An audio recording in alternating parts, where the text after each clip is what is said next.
अयोध्या में क्या आपने कराया है होटल बुक? आपकी होटल की बुकिंग हो जाएगी कैंसिल। अगर आपने अयोध्या में होटल बुक कराया है तो जल्दी से उसकी बुकिंग को कैंसिल कर दीजिए, क्योंकि अब आप अयोध्या में होटल बुक नहीं करा सकते। अब आप सोच रहे होंगे कि हम ये क्या कह रहे हैं, तो जरा रुक जाइए, आपको आपसे जुड़ी हुई पूरी खबर बता देते हैं। नमस्कार, मैं हूं आपके साथ हर्ष भारद्वाज।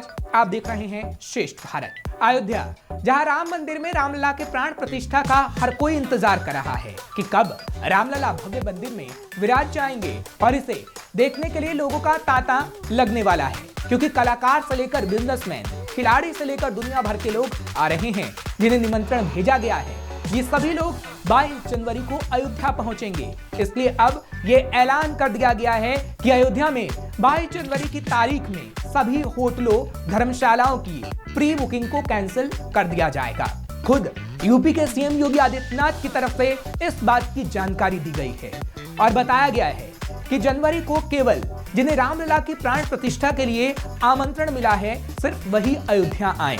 जिनके पास निमंत्रण नहीं और उन्होंने धर्मशाला और होटल की बुकिंग करवा ली है, तो उसे निरस्त कर दिया जाए। साथ ही सीएम ने अधिकारियों को निर्देश दिए हैं कि अयोध्या का डिजिटल टूरिस्ट मैप भी तैयार किया जाए। उसमें अयोध्या की सुविधाओं के साथ ही प्रमुख दर्शनीय और पर्यटन स्थलों की जानकारी दी जाए। दरअसल ये फैसला वीवीआईपी सुरक्षा को देखते हुए लिया गया है और योगी सरकार की तरफ से बताया गया है कि कुछ लोगों ने 22 जनवरी पर होने वाले प्राण प्रतिष्ठा समारोह के दिन स्थानीय होटल और धर्मशालाओं को बुक करा लिया है, उसको निरस्त कर दिया जाए, जिससे शासन प्रशासन में कोई परेशानी ना हो, क्योंकि उस दिन विशिष्ट आमंत्रित जन अयोध्या आएंगे। इसलिए होटल की बुकिंग को कैंसिल किया जा रहा है और अगर किसी होटल ने ऐसा किया तो उसके खिलाफ कड़ी से कड़ी कार्रवाई की जाएगी, जिसके बारे में भी आपको जान लेना बेहद जरूरी है। दरअसल अयोध्या में पहले से बड़ी संख्या में होटल की बुकिंग करवाई गई है, इसलिए 21 और 22 जनवरी को लेकर अयोध्या के होटल में जांच की जाएगी। होटलों में 22 तारीख को होने वाली बुकिंग की जांच कराई जाएगी। बुकिंग करने वाले लोगों की भी जांच होगी। साथ ही प्राण प्रतिष्ठा के लिए होटल में अगर किसी ने मोटी रकम ली है, तो मोटी रकम लेकर कमरा बुकिंग करने वाले लोगों के खिलाफ भी सख्त कार्रवाई की जाएगी।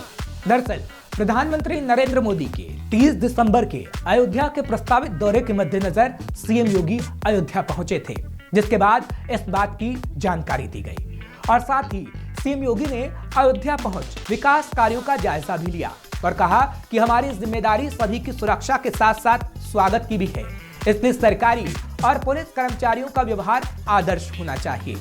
अयोध्या में अतिरिक्त फोर्स की तैनाती की जाएगी। वैसे तो रामलला के भव्य मंदिर के बारे में लगातार सीएम योगी जानकारी ले रहे हैं, लेकिन इस महीने में मुख्यमंत्री का दूसरी बार अयोध्या आगमन हुआ है। इससे पहले मुख्यमंत्री 2 दिसंबर को अयोध्या एयरपोर्ट का निरीक्षण करते हुए नजर आए थे।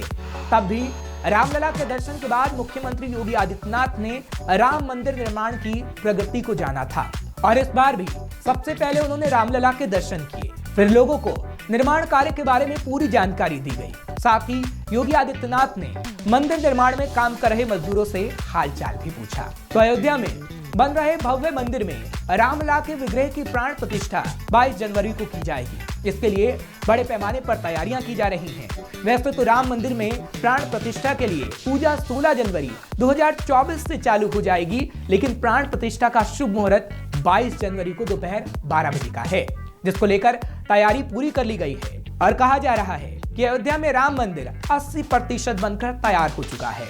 अब पत्थर के फर्श की घिसाई और पिलर्स को कलाकार अंतिम रूप दे रहे हैं। राम मंदिर निर्माण पूरा कराने के लिए राम मंदिर परिसर में मजदूरों की संख्या को भी बढ़ा दिया गया है और यही लक्ष्य तय किया गया है कि 22 जनवरी 2024 से पहले राम मंदिर का काम पूरा कर लिया जाए, क्योंकि लोग अभी से बेताब हैं कि कब रामलला अपने भवन में विराजें और लोगों को उनके दर्शन हो जाएं। लेकिन अब ये इंतजार खत्म होने वाला है और कई लोग इस पल के साक्षी बनने वाले हैं, इसलिए लोगों को कोई असुविधा ना हो, जिसकी पूरी प्लानिंग कर ली गई है। ऐसी और खबरों के लिए आप देखते रहिए श्रेष्ठ भारत। श्रेष्ठ भारत पर खबरों से जुड़े रहने के लिए चैनल को सब्सक्राइब करें, बेल आइकन दबाएं और देखते रहें श्रेष्ठ भारत।